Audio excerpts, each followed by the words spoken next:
Depuis que j'ai su ce que c'était une feuille de papier et un crayon, j'ai toujours dessiné.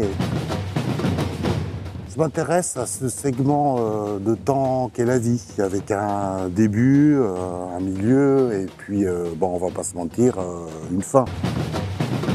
C'est dans ces détails que je trouve le point de départ d'un tableau.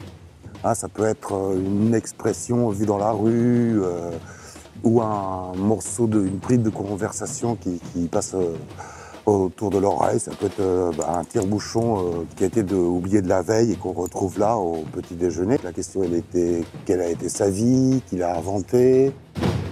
En fait, j'ai appris c'est un tire-bouchon qu'on appelle le Charles de Gaulle.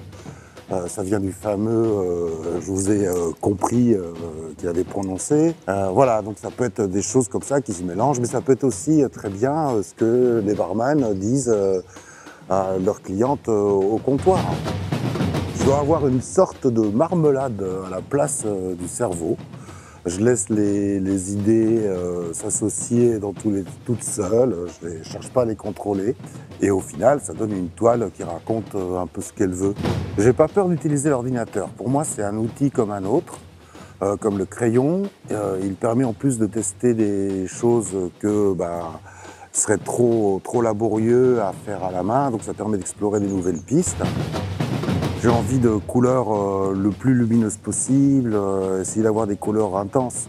Du coup, je me suis orienté vers la laque, parce qu'avec son rendu lisse, elle accroche au mieux la lumière. Et aussi, je prépare mes mélanges à partir de couleurs primaires pour avoir la netteté de l'intensité de la couleur le plus possible. J'ai pas envie d'être moraliste ou agressif dans mon expression. C'est pour ça que je travaille en courbe douce, que j'essaie d'affiner le dessin pour trouver le trait juste, supprimer tous les traits qui n'apportent rien à ce que j'aimerais raconter.